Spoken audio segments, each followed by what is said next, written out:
우리가 알아야 할 절세 뉴스 탑3 살펴보도록 하겠습니다. 이번 주 절세 뉴스 탑3 첫 번째 절세 뉴스입니다. 정부가 2023년부터 2천만 원을 초과하는 국내 상장 주식 양도소득에 대해 소액주주라도 과세하는 방안을 추진합니다. 홍남기 부총리 겸 기획재정부 장관은 25일 정부 서울청사에서 열린 8차 비상경제 중앙대책본부 회의에서 이론 내용을 담은 금융세제 선진화 추진 방향을 밝혔습니다. 현행 0.25%인 증권거래세는 2022년과 2023년 2년에 걸쳐 총 0.1%포인트를 인하합니다. 다음 뉴스입니다. 기획재정부가 가상화폐에 세금을 부과하는 방안을 다음 달 발표합니다.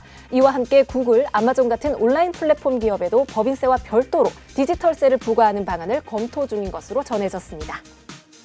탑3 뉴스 마지막입니다. 내년 6월부터 법인이 보유한 주택에 대해 종합부동산세를 매길 때 최고 세율 3에서 4%가 적용됩니다.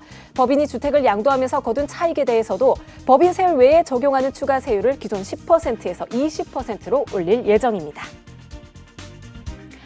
네, 이렇게 절세 탑3 뉴스 살펴봤는데요. 이번 주 절세 뉴스 탑3 중에 이 뉴스가 가장 눈에 띕니다. 법인 부동산 종부세 최고 세율 적용, 이 추가 세율 20%로 훌쩍이라는 뉴스였는데요.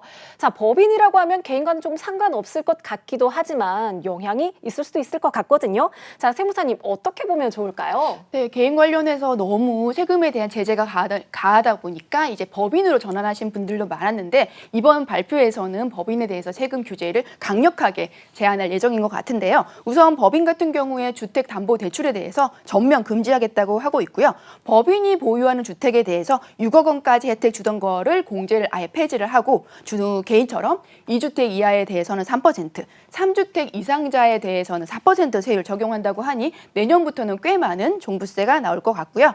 법인이 조정 대상 지역에 이제 8년 이상 장기 임대주택으로 등록을 했을 때 종부세 배제되던 것이 이제 앞으로는 종부세 과세될 예정이고 또 토지 등 양도소득에 대해서 10% 세율을 적용을 하던 것이 앞으로는 20% 세율로 인상이 되면서 부담이 상당할 것으로 보입니다.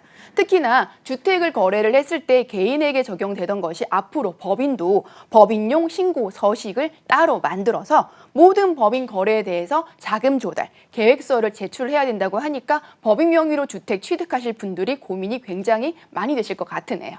네, 잘 들었습니다. 정말 소득이 있는 곳에 과세가 있다는 말이 좀 실감이 나는 것 같습니다. 정책이 급변하는 시기인 만큼 정신 바짝 차리고 절세를 고민만 하기보다는 이제 정말 나에게 맞는 절세 전략을 세워야 할 때가 아닌가 싶습니다. 지금까지의 부동산 대책 중에 어느 때보다 시장에 미치는 영향이 큰 것 같은데요. 자신에게 맞는 본격적인 절세 전략 세워야 할 때인 것 같습니다.